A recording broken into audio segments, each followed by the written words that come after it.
Boa noite, amigos e irmãos, que a paz de Jesus esteja com todos. Gostamos sempre de dizer, alegria de aqui estar, momento grandioso que sempre consideramos de aprendizado, mesmo nesses momentos ainda de dificuldade que estamos passando, né? Mas ainda bem que podemos fazer por esse canal virtualmente, e mesmo assim sentindo o abraço fraterno e amoroso de todos que compõem a nossa Casa Uniluz. Meu nome é Marcos Moreira, trabalhador da casa, responsável hoje pelo tema da noite. Tema esse que se chama o bom combate. Mas antes de fazê-lo, faremos uma prece para iniciar os nossos trabalhos. Querido Jesus, bondoso amigo, irmão maior, que a tua paz, luz, harmonia e todo o teu amor possa envolver a todos nós.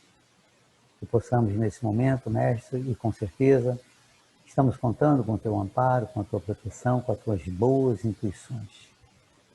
Que tenhamos uma reunião tranquila, na paz, na harmonia, e ao final possamos atingir aos objetivos que nos propomos. Que o teu amor infinito e bom nos envolva todos, hoje e sempre. Que assim seja, graças a Deus. Bom, conforme mencionei anteriormente, nós vamos conversar um pouco, né, sobre esse tema grandioso, como tantos outros, né, baseado sempre no Evangelho do Mestre Jesus.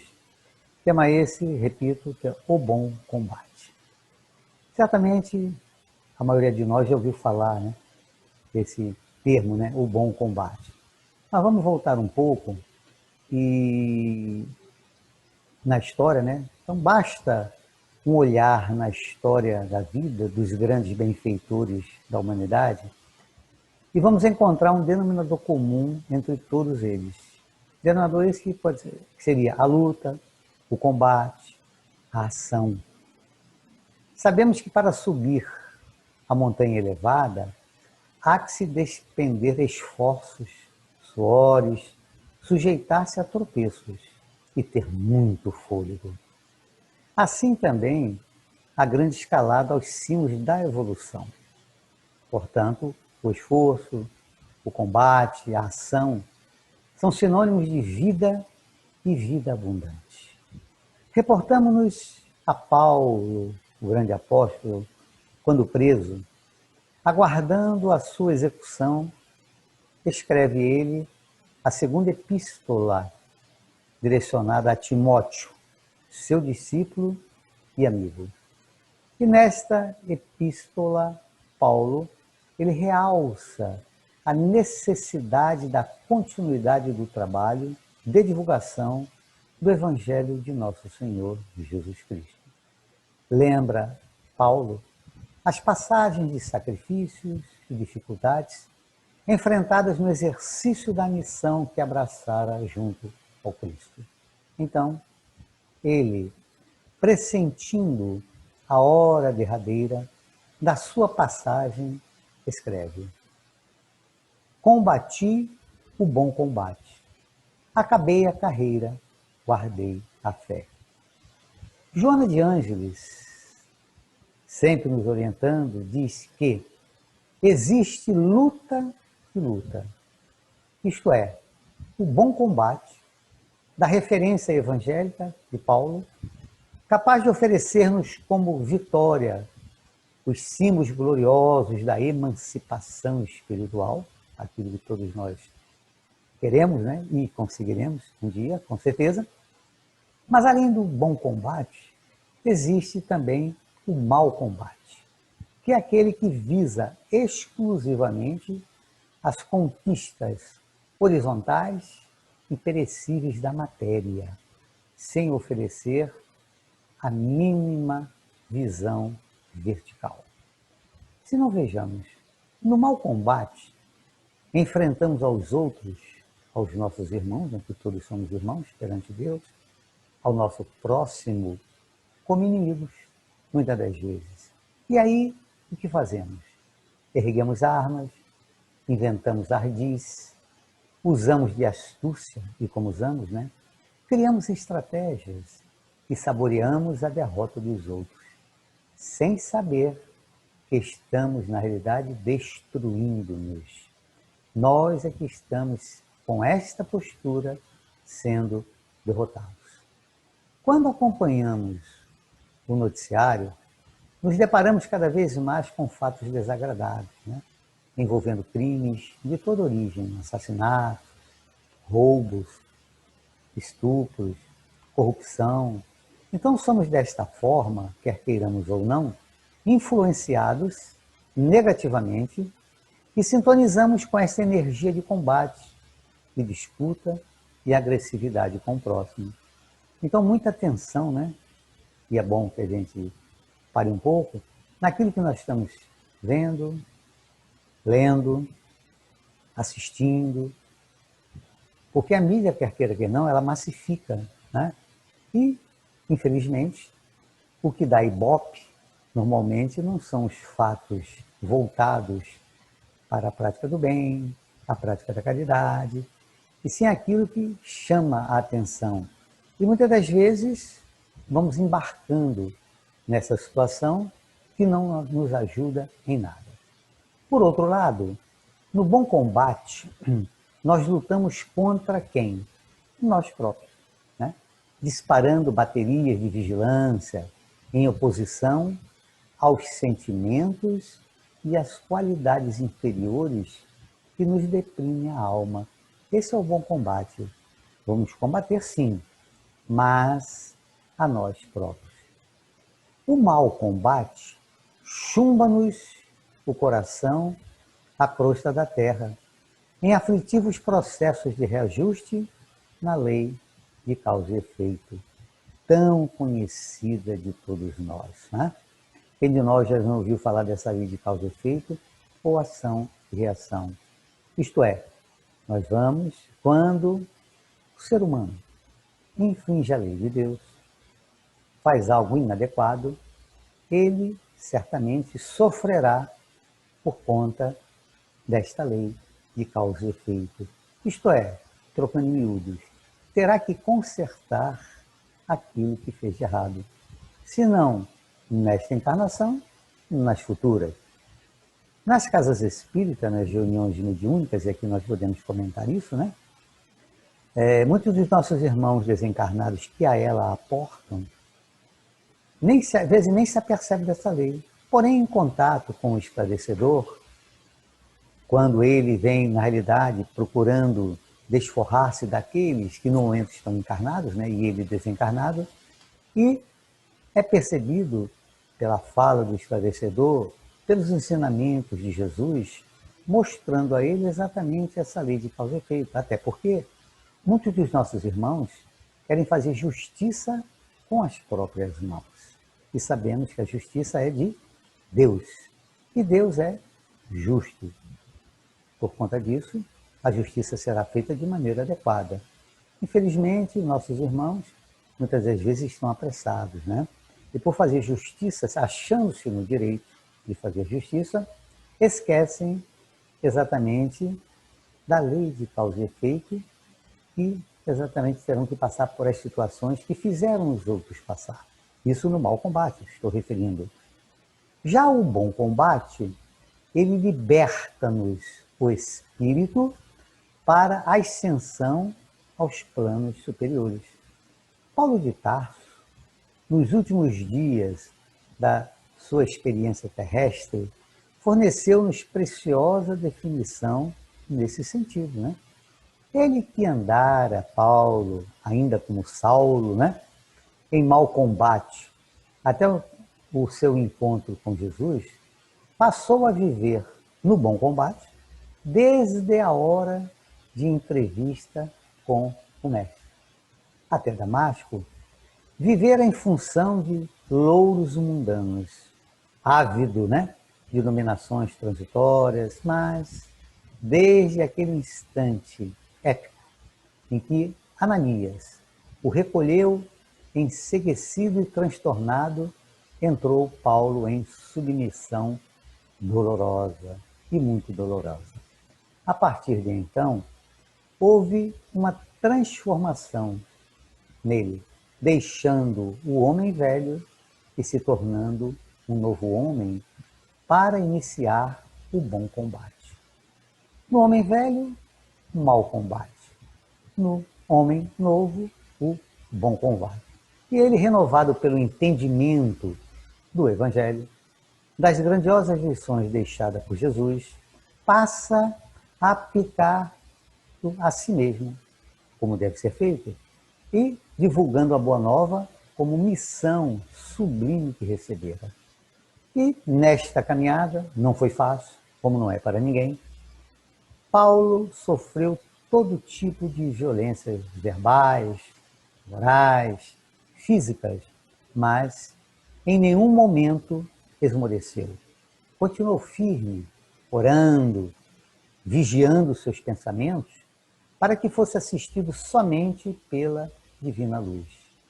Disse ele que acabara com a carreira, né? Quando eu coloquei antes, pois dali, sabia ele, que não sairia senão como espírito, mas com certeza de ter cumprido com seu dever cristão. E o mais importante de Paulo é que ele guardara a fé, pois, apesar do seu martírio, e vendo o término da sua existência corpórea, ele mantinha a fé viva que ensinara para a vida eterna. Fé essa que consola, fé que abranda, que ilumina, que transforma, a fé que dá esperança. A fé da certeza de que o amor cobre uma multidão de pecados e que este amor sempre vence.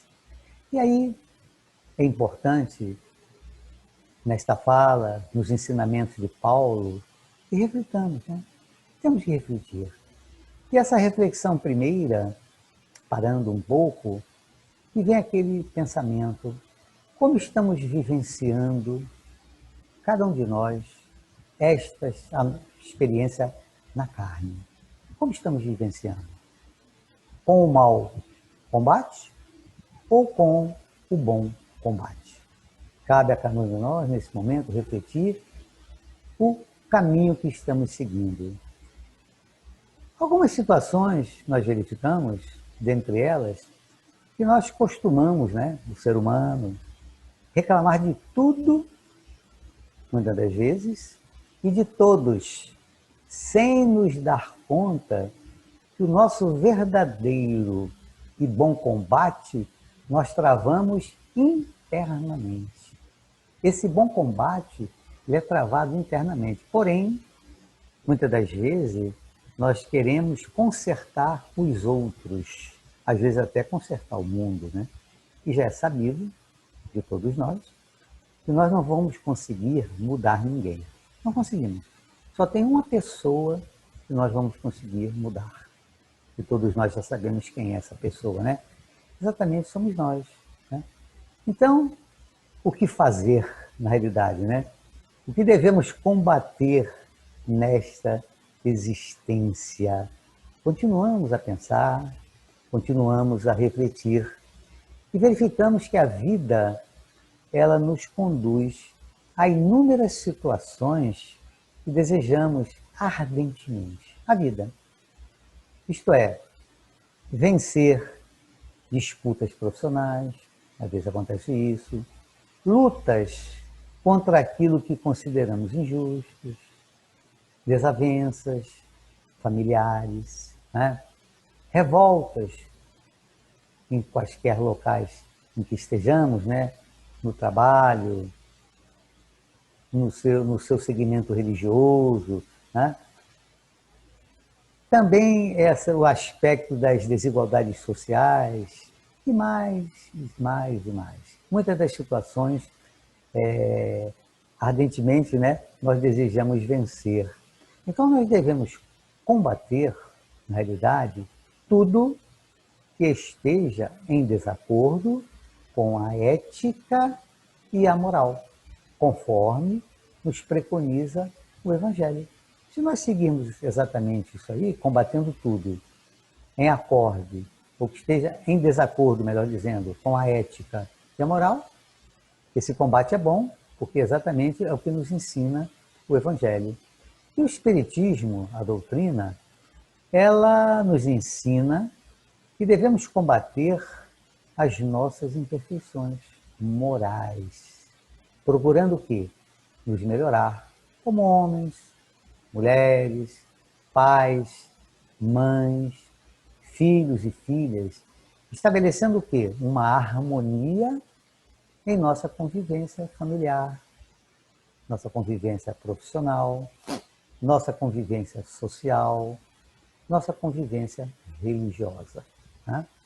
Então, veja, esse momento em que nós estamos passando, né, em que, pelos motivos já sabidos, né, ficar isolado, né, vamos assim dizer, esse isolamento social, tem oportunizado muito para que as pessoas parem, vejam que o momento é outro, que o fato aconteceu a nível mundial, todos estamos envolvidos, né?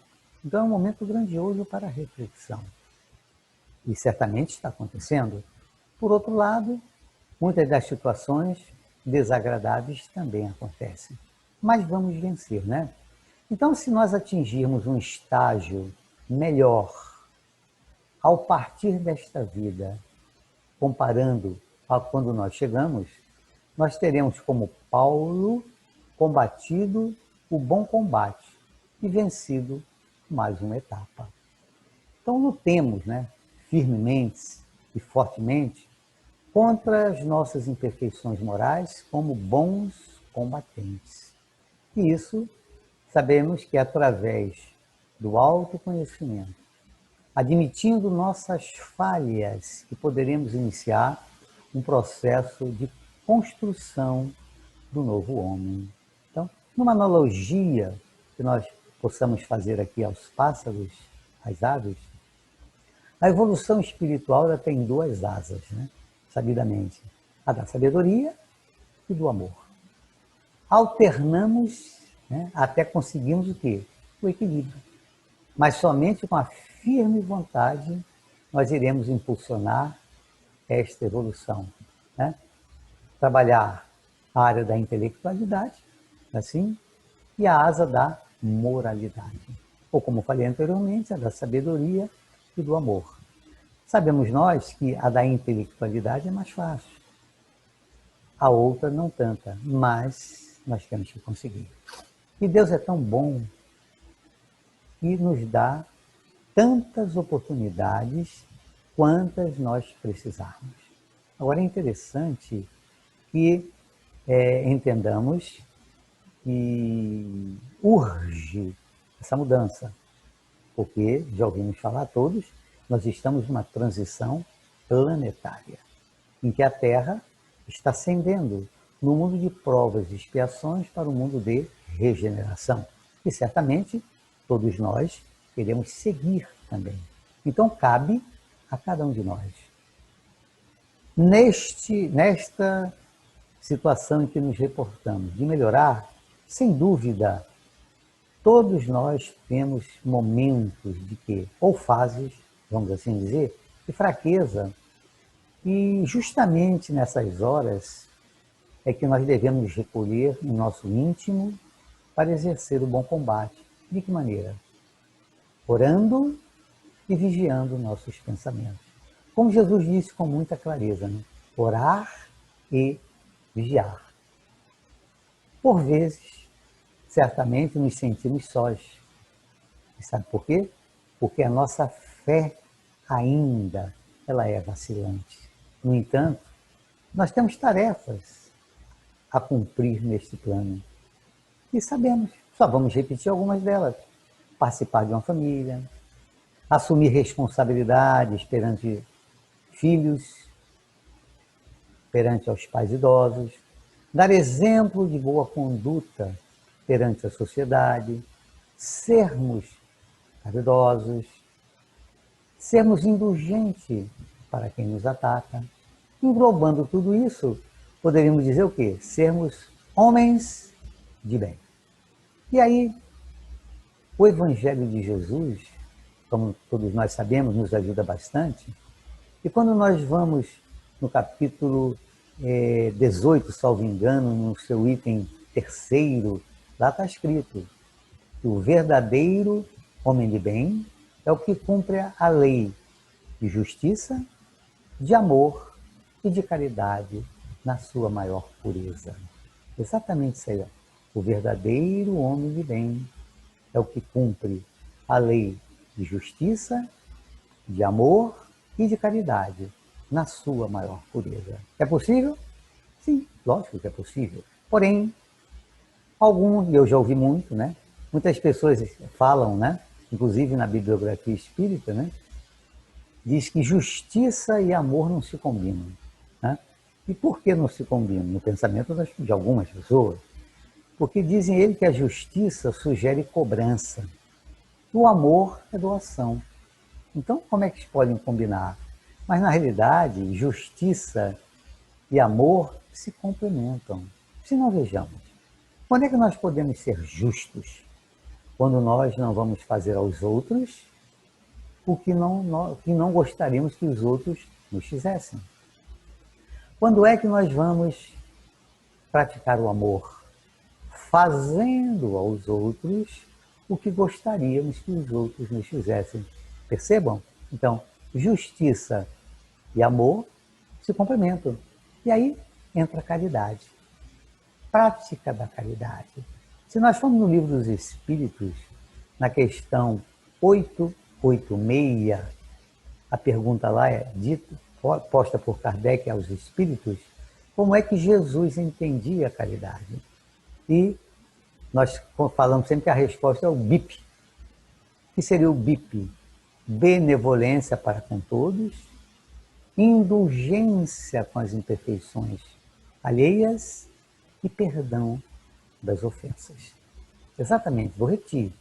Benevolência, indulgência e perdão. Era assim que Jesus entendia a prática da caridade, que os espíritos amorosamente responderam a Kardec. Mais uma vez, pergunto, é fácil? Pode até não ser fácil, mas é possível. Assim? E realmente é possível. Infelizmente ainda, muitos de nós acha que não tem essa condição, né, de vencer exatamente esse aspecto, de conseguir. Mais uma vez, vou lá no Livro dos Espíritos, que nos ajuda grandemente. E tem uma pergunta muito famosa no meio espírita, né, que é a questão 909, quando Kardec pergunta se nós, pelos nossos esforços, poderíamos vencer as nossas más inclinações. Os espíritos respondem com uma facilidade, uma clareza, né? Dizendo que sim, com insignificante esforços. Veja, com esforços insignificantes. Diz que sim, nós podemos vencer as nossas más inclinações e com esforços insignificantes. E mostra-nos eles que o que nos falta é a vontade. A vontade.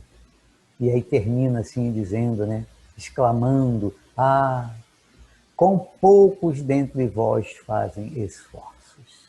Certamente nós já ouvimos inúmeras vezes essa pergunta, mostrando-nos que é possível para cada um de nós. Porém, gostaríamos de alertar a todos que não é de uma hora para outra. Não é ouvindo uma palestra, né, lendo alguma obra, que nós já vamos mudar. Porque não acreditamos, né, na mudança de 180 graus. Né? Porque você muda 180 graus rapidamente, ao risco de voltar ao ponto de partida, andando 180 graus novamente. Não é assim? Então, vejamos. Esforços, mas são conquistas com calma. Essas conquistas são paulatinas, passo a passo, porque lembremos que a natureza não dá saltos. Ela não dá saltos. Mas é importante que essas conquistas elas sejam sólidas. E logo não vamos alimentar fantasias, né, vamos assim dizer, de saltos evolutivos, um passo após o outro. A longa caminhada sempre começa com o primeiro passo. E quando a gente diz que a natureza não dá saltos, fazendo uma comparação, lembremos que o pomar ele floresce durante a primavera, mas só frutifica no verão. No outono, as folhas caem, desagregando-se no inverno para fertilizar o solo e revitalizar a árvore na nova primavera. Então veja, a natureza não dá saltos. Importante é que nós possamos descobrir as nossas qualidades, porque temos qualidades. Acreditar nelas, nessas qualidades, e colocá-las a serviço das nossas metas de crescimento. Emmanuel nos ajuda bastante quando diz que o pastor é que conduz o seu rebanho, certamente, mas são as ovelhas que andam com as próprias pernas. Vou repetir. O pastor conduz o seu rebanho, mas são as ovelhas que andam com as próprias pernas. Então, é-nos mostrado nas palestras, nas casas espíritas, quando eu vou reportar a Uniluz, né, que é a nossa casa, quando nós trabalhamos o CAI, e esse CAI é na segunda-feira à noite ou na quarta tarde. O CAI é o ciclo de atendimento espiritual. Quando as pessoas lá vão, por algum motivo, né? As pessoas vão às casas espíritas, adentram por duas vias, pelo amor ou pela dor. Imagine a estatística maior. Será pelo amor que elas vão ou pela dor? Já sabemos a resposta, né? Então, vão às casas espíritas para minimizar suas dores. Quando lá chegam, inicialmente às vezes, até não se sentem tão bem porque achavam ou acham ao lá chegar que os seus problemas todos estão resolvidos. E na conversa fraterna que é tida, é mostrado a cada um de nós que quem vai resolver os nossos problemas, como já foi dito, somos nós próprios. Por isso que a doutrina espírita sugere, né, que façamos a nossa reforma íntima, a nossa mudança comportamental, a nossa renovação de atitudes. Isso cabe a cada um de nós. Por isso que as casas espíritas, de maneira geral, não fazem tratamento à distância. É um tratamento presencial. Né? Aí diriam vocês, mas esse tratamento não está acontecendo, né? Porque nós estamos nesse isolamento. Mas, já vou dar aqui uma notícia, certamente não é em primeira mão, né? Primeiro que a Uniluz já voltou com as palestras aos domingos, com número limitado, com inscrição via site. As normas sendo exatamente todas adotadas dentro das orientações sanitárias, né? E a partir, salvo engano, aí data a confirmar, de 2 de novembro, mês que vem, voltará o CAI às segundas-feiras, também de uma maneira limitada de pessoas, né? Maiores informações, né? Entrar em contato com a nossa Uniluz. E lá é dito, e nós vamos relembrar aqui, o que é, como é essa reforma íntima, né? A reforma íntima, sabemos nós que é um processo, né, diuturno. Nós vamos burilar, né? Burilar-nos. Né? Então, essa reforma íntima, se eu fizesse a pergunta assim, se fizessem, o que é a reforma íntima? Simplesmente, a reforma íntima é a transformação do homem velho no homem novo. O que nós já citamos aqui, Paulo, quando na estrada de Damasco, né, encontrou-se com Jesus. Então, o Saulo, anteriormente, que praticava o mau combate, passou a praticar o bom combate como Paulo, transformando o homem velho no homem novo. Por que fazer essa reforma íntima? Exatamente para que nós possamos libertar-nos das nossas imperfeições. Para que a reforma íntima? Fácil, para transformar o homem. E a partir do homem, toda a humanidade. Onde fazer a reforma íntima? Primeiramente, dentro de nós próprios, né? De nós mesmos, que vai refletir no nosso próximo. E quando falamos do nosso próximo, falamos do nosso próximo mais próximo, que é a nossa família consanguínea. Assim? E exatamente estendendo, ecoando para aqueles que estão ao nosso lado, no trabalho, em quaisquer situações, né? Na nossa moradia. Quando fazer a reforma íntima? Quando? O momento é agora e já. A gente fala assim na prática, né? Ontem, não é assim? E como fazer essa reforma íntima? Também fácil. Vivenciando o Evangelho de Jesus, né? Então, que nós possamos exatamente adentrar nesse trabalho processual, né? Da reforma íntima, que obedece a uma sequência, certamente, como nós comentamos, né?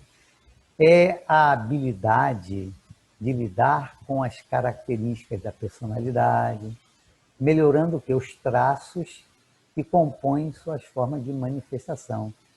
Então, nessa mudança, né, de crescimento, o maior obstáculo a transpor é o interesse pessoal.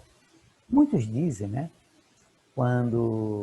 e sabemos todos nós, que nós temos o véu do esquecimento quando nós reencarnamos, e alguns falam assim, como é que eu vou mudar se eu não sei o que fiz lá atrás? Será que precisa isso? Certamente que não, né? Basta que olhemos as nossas tendências instintivas, olhar para dentro de nós. Exatamente isso aí. E a partir daí, a reforma íntima, simplificando mais ainda, ela é fazer o quê? Combater os nossos vícios e os nossos defeitos. Trazendo o quê? As virtudes. E nós somos virtuosos. Certamente somos. Infelizmente, nós não somos virtuosos 24 horas por dia. Mas um dia, exatamente, seremos, né? Até porque, quando nós continuamos muito nesse aspecto de conduta, né? Dos vícios e dos defeitos, muitos prejuízos nós teremos. E a bibliografia nossa espírita, ela é muito farta, né? Vou trazer um caso aqui, já contado anteriormente, né? Mas vamos repeti-lo.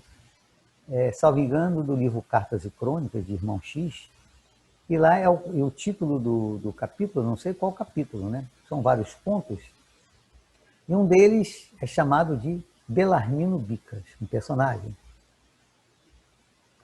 E Belarmino Bicas encontra com o Irmão X, né? Que nós sabemos que é Humberto de Campos, e conversa, sabendo que o Humberto de Campos era um jornalista, né, vamos assim dizer, do mundo espiritual, que mandava as notícias para cá, que ele contasse a sua história, né? Tanto insistiu, certamente, que o Humberto de Campos assim o fez, e foi público, né, nesse livro Cartas e Crônicas, entendendo ele que a sua história ajudar muita gente. Então, Belarmino Bicas veio com uma cota de vida de 80 anos aqui. Todos nós temos uma cota. Só que ele abreviou essa cota e desencarnou aos 58 anos de idade. E desencarnou como suicida indireto.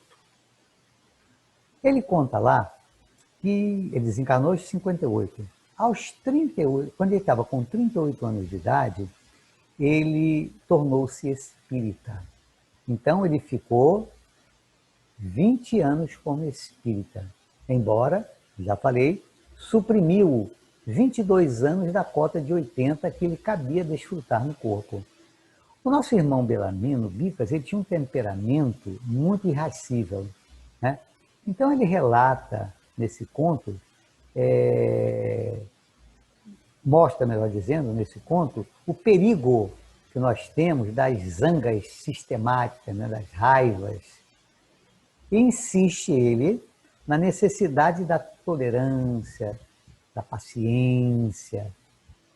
e da serenidade do perdão, que são virtudes que nós estamos procurando conquistar. Não é assim? Então ele relata exatamente isso aí. Então ele roga a todos nós que não percamos a riqueza das horas com suscetibilidade, amor, questiúnculos, né? E explica ele que o mau humor também mata. E ele relata lá, e nós adotamos, né? Fizemos questão de anotar, ele anotou, melhor dizendo, o número de cóleras e mágoas desnecessárias que ele teve.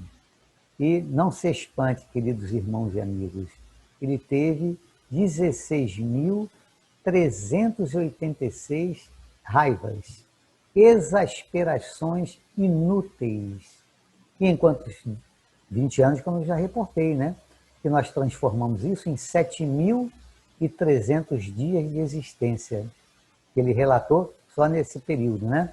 E interessante, que eu brevemente relembro, ele, das zangas que ele teve, que nós está lá no livro, tem as contrariedades em família, indispor-se em casa por questões de alimentação, de higiene, altercações com a esposa, em divergência da conduta doméstica, da conduta social, motivo de desgosto com os filhos, com os genros, com as noras, descontentamento com os netos, entrar em choque com chefes de serviço, incompatibilidade no trato com os colegas, reclamações de fornecedores, lojistas em casos de pouca monta, mal entendidos com vizinho, ressentimentos com amigos, interessante, ressentimentos com amigos, melindres ante o descaso com funcionários de instituições diversas, aí desacordo com motoristas, passageiros, controvérsias em casas de diversões, ele ia para se divertir, né? Mas se contrariava. Então veja, tantas e quantas situações que ele nos mostra, né? Que aconteceu com ele, que suprimiu 22 anos de sua vida e sua cota, que deveria ser 80, quando ele desencarna aos 58, mostrando ele que a raiva também mata. Mas, e nós? O que fazer, né? Já que nós sabemos que temos vícios e temos defeitos, o que nós devemos fazer para trabalhar as virtudes? É isso, né? Então, se nós vamos na questão 919, Kardec pergunta, né? Qual o meio mais prático e eficaz para melhorar nessa vida e resistir ao arrebatamento do mal? Resposta simples que todos nós já conhecemos, né? Um sábio da antiguidade vos disse: conhece-te a ti mesmo. Veja, nos conhecemos. E como nós podemos nos conhecer? No Evangelho, segundo o Espiritismo, no capítulo 17, o capítulo 17 chama-se Sede Perfeitos. E lá está escrito: reconhece-se o verdadeiro espírita pela sua transformação moral e pelo esforço que empreende no domínio das más inclinações. Ó, reconhece-se o verdadeiro espírita pela sua transformação moral e pelos esforços, né, que ele vai empreender para domar as suas más inclinações, os seus vícios e os seus defeitos. Quando falamos em vício, só para esclarecer, ele está vinculado ao corpo físico. Os vícios: álcool, fumo, sexo, drogas, jogo e gula. Quando nós falamos em defeitos, estão vinculados ao espírito. E aí, os dois maiores que nós já conhecemos é o orgulho e o egoísmo, e tantos outros que seguem. Então, para que nós nos tornemos perfeitos, né? Domar as nossas más inclinações. Dentro do ser humano, uns chegam pela compreensão natural. Percebe, entende, mudam. Outros, infelizmente, pela dor. E também é um meio, quer queiramos ou não, de despertar a nossa compreensão. através da dor, porque a dor está sinalizando alguma coisa que não está correta. Então, na realidade, sabidamente nós entendemos que o nosso próximo que é a nossa ponte. Por isso que Kardec, quando questionado o mandamento maior, o que ele disse? Amar a Deus, primeiro mandamento. E o segundo, amar o próximo como a si mesmo. Não? Então, como conhecer-se ou conhecer-nos no convívio com o próximo? Está lá no capítulo 11 do Evangelho segundo o Espiritismo. Amar o próximo como a si mesmo, que aliás é o título do capítulo 11. Fazer aos outros o que quereríamos que os outros nos fizessem. É a mais completa expressão da caridade, pois que resume todos os deveres para com o próximo. E Jesus, sabedor das nossas dificuldades, ele diz assim, amar o próximo. Quem é o próximo? É todo mundo. Mas Jesus, sabendo das nossas dificuldades, ele ainda completou, amar os inimigos. Assim, o próximo está dentro. Os inimigos estão dentro do nosso próximo, mas ele confirmou, né? Amar os inimigos. Então, o campo, esse campo das relações humanas, né? Talvez seja a área de experiência mais significativa para a evolução moral do homem, né? Então, não é fácil, e nos momentos atuais nós temos percebido isso, o relacionamento entre as pessoas. Assim, basta olhar para dentro de nós próprios e dentro do próximo, mais próximo também, que eu quero dizer, que são os nossos familiares consanguíneos. Sabemos que nós estamos juntos, né, por necessidade. É um reencontro de alma. Por isso os relacionamentos, como nos traz Martins Peralva, né, os casamentos, o maior índice, o percentual mais alto são os casamentos provacionais, que é um reencontro de almas. Porque nós aprendemos, no convívio com o próximo, a identificar nossas reações de comportamento e também a discipliná-las. Então, o relacionamento, como já reportei, né, acha-se no meio familiar. Desde a nossa infância, no lar ou no nosso trabalho, agimos e reagimos emocionalmente. Atingimos o domínio dos outros e somos atingidos nos nossos.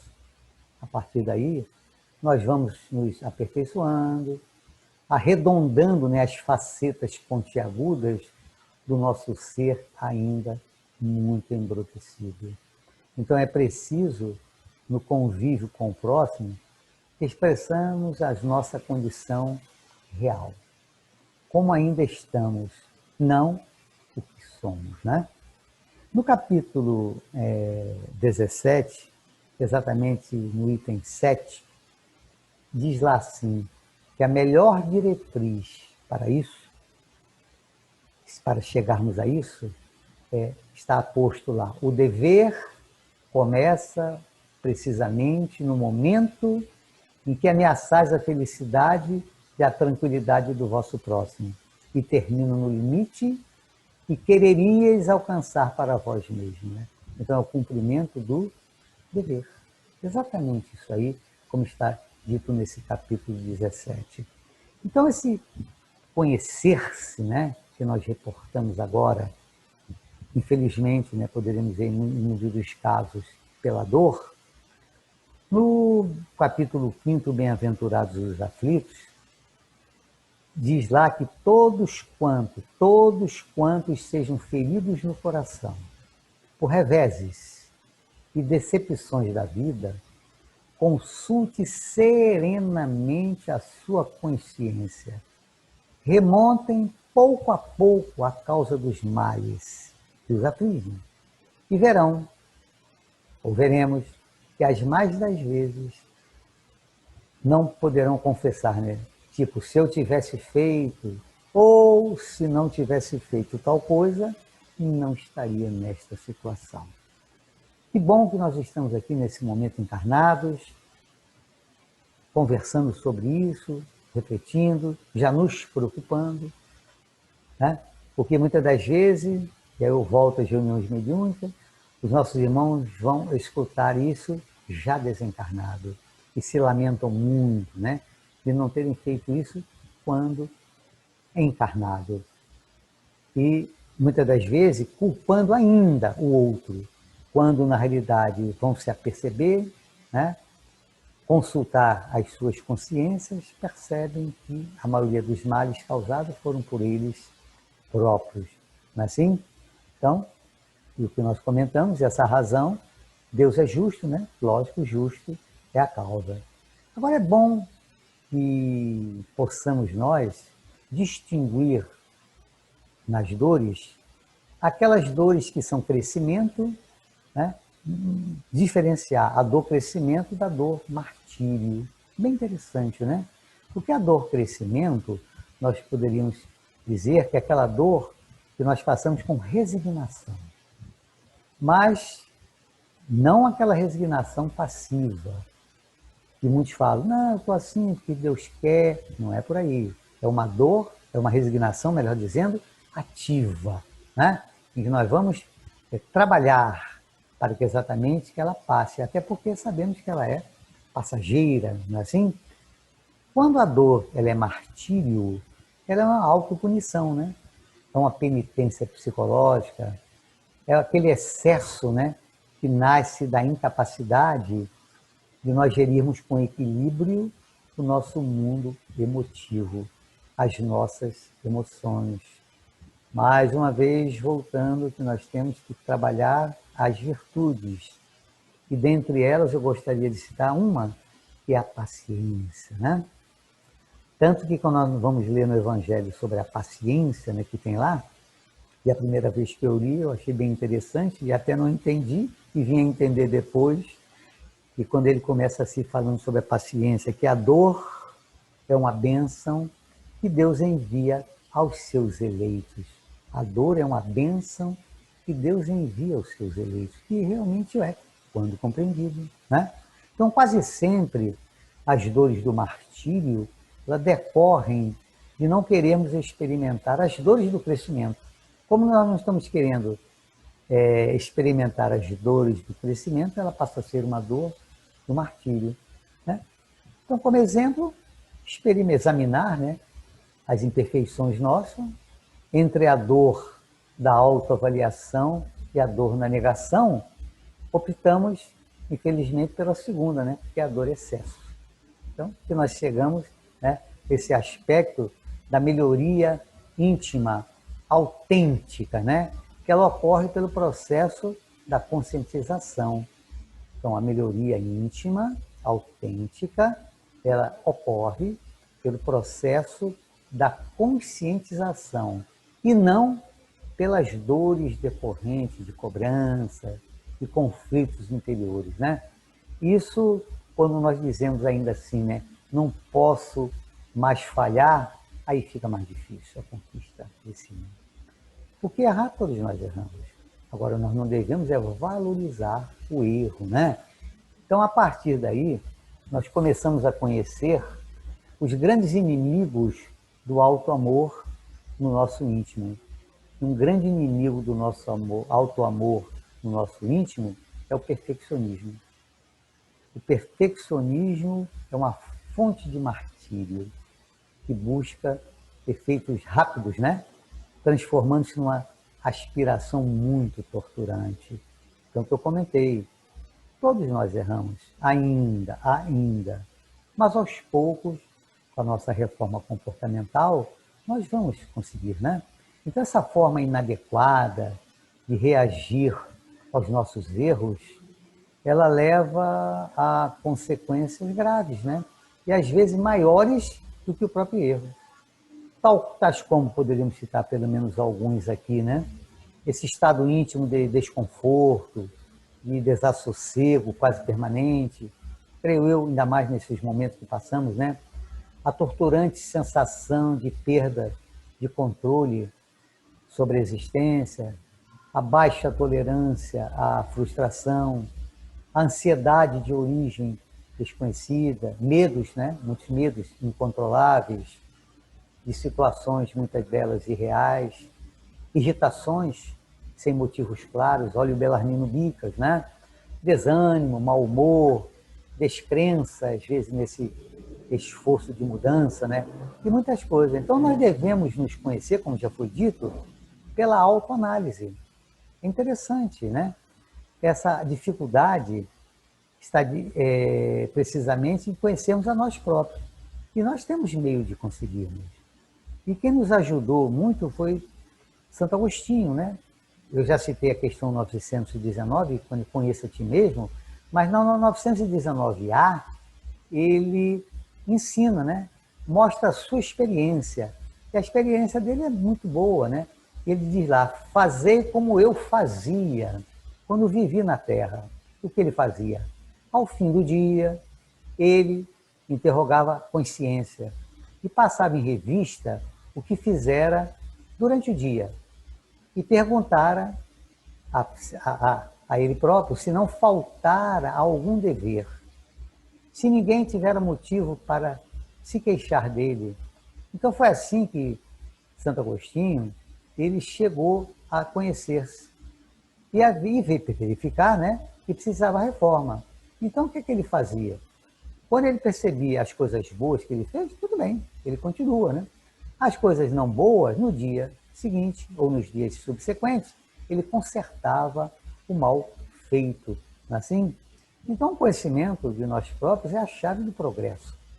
Mas como alguém de julgar-se a si mesmo? Olha outra dificuldade. Talvez aí esteja uma ilusão, talvez, né?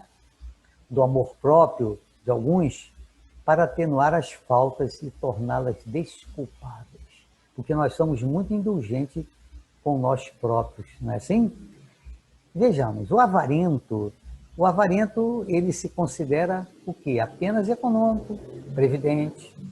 O orgulhoso, muitas das vezes, ele julga que nele só há dignidade.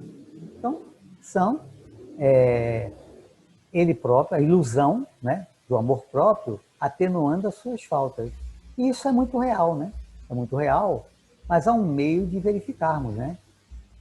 Tipo, se estamos indecisos, nós indecisos, quanto ao valor das nossas ações, pensemos nelas, feita por outra pessoa. E aí, se nós censurarmos, não será legítima também a que nós fizemos. Então, procurar nesse processo saber também a opinião dos nossos semelhantes, do nosso próximo, sem desprezar, olha aqui, sem desprezar a opinião dos nossos inimigos. O que eles falam, os erros na hora, né? Então é imperioso nesse aspecto que nós assumamos um compromisso de mudança, né? Elevação conosco mesmo. Exatamente por aí. Então nós temos que programar essas transformações. Sabedores nós, o ponto inicial é o conhecimento de nós próprios, mas esse trabalho de mudança, propriamente dos hábitos, da maneira de agir, da conduta que nós estamos acostumados, ele prossegue com o esforço da vontade, como foi colocado na questão 909. E nós vamos perceber que a vontade, como diz o ditado popular, né, vontade é coisa que dá e passa, né? Mas a vontade ela não estaciona no impulso, que é o desejo, né? Ela prossegue no autodomínio, que são as paixões, ela se firma na deliberação, que é o decidir, e ela começa a tomar forma na determinação, que é o que fazer, e ela se concretiza na ação, que é exatamente a realização. Olha só o caminho da vontade: impulso, autodomínio, deliberação, determinação e ação. Então, embora possamos nós conhecer os nossos vícios e os nossos defeitos, as mudanças só se fazem com um trabalho perseverante e muita paciência. É importante que nós entendamos isso aí, né? Certamente verificamos que, em muitos dos casos, há ainda uma grande dificuldade de fazer das intenções realizações efetivas, né?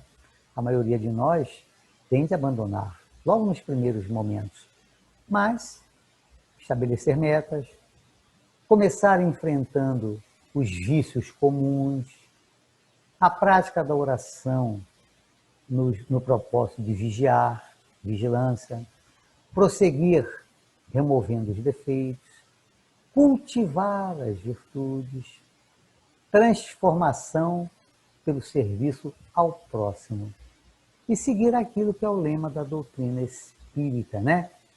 Fora da caridade não há salvação. Desta maneira, com certeza, irmãos queridos, nós vamos abandonando aos poucos o mau combate e enveredando, como Paulo, o caminho do bom combate.